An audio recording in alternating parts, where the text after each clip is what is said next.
Üç bürcün nümayəndəsi ən şanslı dönəmə girir. Qeyd eləyək ki, Ay və Yupiterin ahəngi məhz haqqında danışacağımız üç bürcün nümayəndəsinə böyük uğur və şans gətirəcək. Elə isə diqqətli olaq, gündəm xəbər lentazara istinadən astroloji bir proqnozu diqqətinizə çatdırır.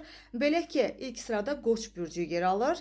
Qoç üçün ay üçlüyü Yupiter yenilənmə üçün güclü bir təkan olacaq. Son bir neçə ay mübarizə kimi görünə bilərdi.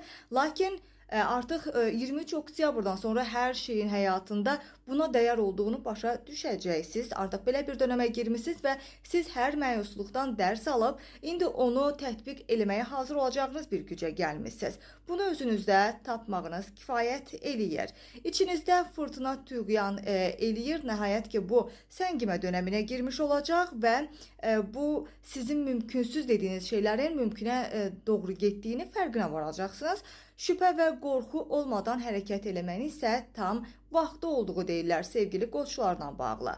İkinci sırada isə şanslılar məhz Oxatan bürcünün nümayəndələridir. Oxatan bürcünə çoxdan gözlənilən bir rahatlıq gələcək. Sizi ağırlaşdıran hər şey tədricən yoxa çıxır. Artıq bunu yerinə daxili azadlıq və ilham enerji mənbəyi alır.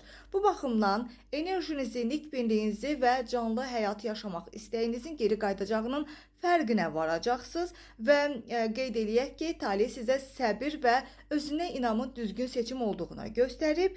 İndi siz illüziyaları həqiqi ümiddən ayıra və reallığa əsasən planlar həyata keçirə biləcəksiniz. Bu sizin həyatınızın dönüş nöqtəsidir. Oxatan bürclər üçün fürsətlər, səyahətlər, yeni üfüqlər və çox sevdiyiniz azadlığın dadı sizi gözləyir deyə bilərik. Sonuncu şanslı bürc isə məhz balıqlar bürcünün payına düşür. Balıqlar öz emosional roller sahil gəmisinin nəhayət harmoniya və ilham aldığını hiss eləyəcəklər və qeyd eləyək ki, siz həyat haqqında təsəvvürlərinizi tamamilə dəyişdirə biləcək bir gücə gəlmisiniz və bununla da özünüzü kəşf eləyə, sevinclə dolu uzun bir səyahətə başlanğıc kimi bir addım ata bilərsiniz. Cəsarətlə irəliləyin, bunu sizə tövsiyə eləyir astrologiya və şübhə etmədən və eyni zamanda geriyə baxmadan. Lazım olan hər şey artıq sizin üçün mümkündür və belə bir ambiyansın içindəsiniz deyək. Bu yeni mərhələ yüngüllük, azadlıq və sizə daxili sülh gətirəcək.